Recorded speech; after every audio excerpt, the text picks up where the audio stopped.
శ్రీ గురుభ్యో నమ శ్రీమాత్రే నమ. సోషల్ పోస్ట్ డివోషనల్ ఛానల్ ప్రేక్షకులందరికీ నమస్కారం, అందరికీ స్వాగతం.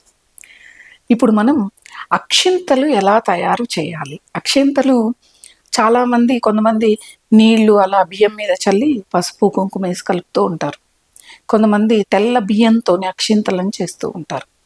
కానీ ఇక్కడ మనం అక్షింతలు వాడే పద్ధతి, ఆ సందర్భం కూడా మనం తెలుసుకోవాలి. ఇప్పుడు పితృదేవతలకి తద్దినాలు తర్పణాలు లాంటివి వదిలినప్పుడు పసుపు కలిపిన బియ్యాన్ని వాడరు, తెల్ల బియ్యాన్నే వాడతారు. కొన్ని ప్రాంతాలలో పసుపు కలిపినవి వాడతారు, నేను కూడా చూశాను.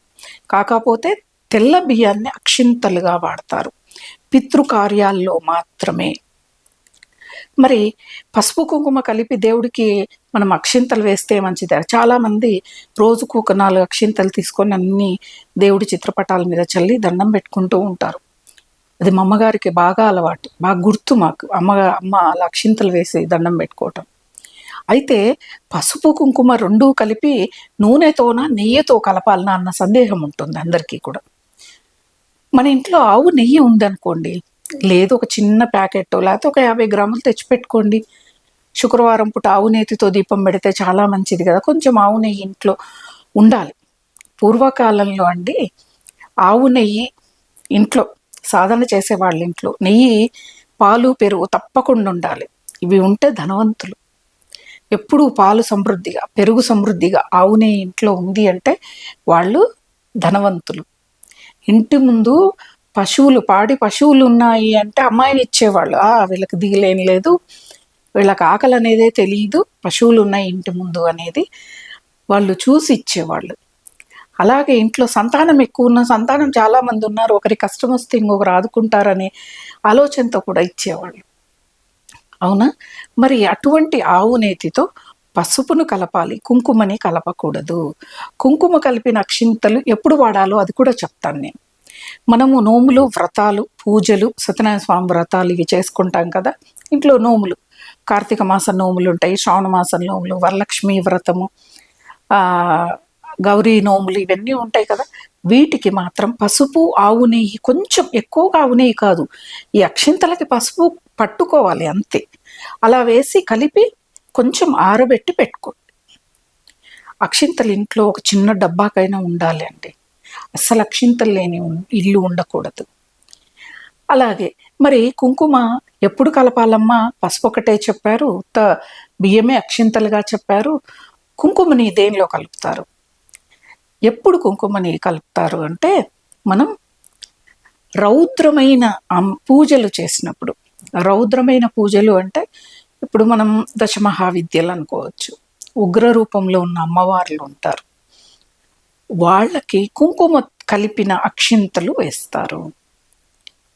కుంకుమతో అక్షింతలు పూజ చేస్తున్నారు అంటే ఇంకో రకంగా కూడా మనం చెప్పుకోవచ్చు. అమ్మవారి రౌద్ర రూపం కాళి, బగళాముఖి, దుర్గా, ఇలాంటి అమ్మవార్లకి మనం కుంకుమ కలిపిన అక్షింతలు వాడటం నేను చూశాను. అందరూ వాడతారో లేదో తెలీదు, నేను చూసింది నేను చెప్తున్నా. ఇంకా కొంతమంది క్షుద్ర పూజలు చేస్తూ ఉంటారు.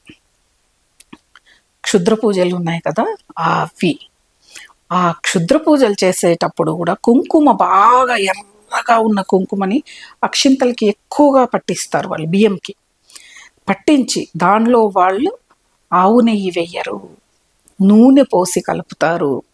ఆవు నెయ్యి వేస్తే అక్కడ భూత ప్రేతాలకు కానీ ఈ క్షుద్ర పూజలకు కానీ శక్తి రాదు. ఆవు నెయ్యి చాలా మంచిది, సాత్వికమైనది. కాబట్టి ఏం చేస్తారు? నూనె కలుపుతారు, ఆవు నెయ్యిని కలపరు. క్షుద్ర పూజలు కదా ఇవి, అందుకని నూనె కలిపి ఎక్కువగా ఎర్రగా ఉన్న కుంకుమని. ఎందుకంటే ఆ క్షుద్ర పూజలకి ఆకర్షణ చేసే విధంగా, ఎరుపు అంటే ఆకర్షణ ఎక్కువ క్షుద్ర పూజలకి. అప్పుడు ఈ అక్షింతల్ని కలుపుతారు. ఎర్రగా ఉన్న కుంకుమ నూనెను పోసి కలిపి ఆ పూజలకు వాడతారు. ఇలా మనకున్న అక్షింతలకి ఇన్ని రకాలమైన సందర్భాలు, ఇన్ని రంగులతో మనం పూజ చేయటం ఒక్క సనాతన ధర్మానికే సాధ్యం. అది చాలామంది అయ్యో ఇన్ని రోజులు పసుపు కాకుండా కుంకుమ కూడా కొంచెం కలిపి అంటే భయపడద్దు. ఎన్ని రోజులు బాగానే ఉన్నారు కదా. ఇక మీదట ఈ వీడియో చూసిన తర్వాత మీరు దేవుడికి వాడే అక్షింతల్లో పసుపు, ఆవు నెయ్యి మాత్రం కలపండి. కుంకుమని కలపొద్దు. పితృదేవతలకు వాడే అక్షింతలు మాత్రం ఉత్త బియ్యం మాత్రమే, తెల్ల బియ్యం మాత్రమే అక్షింతలుగా వాడతారు.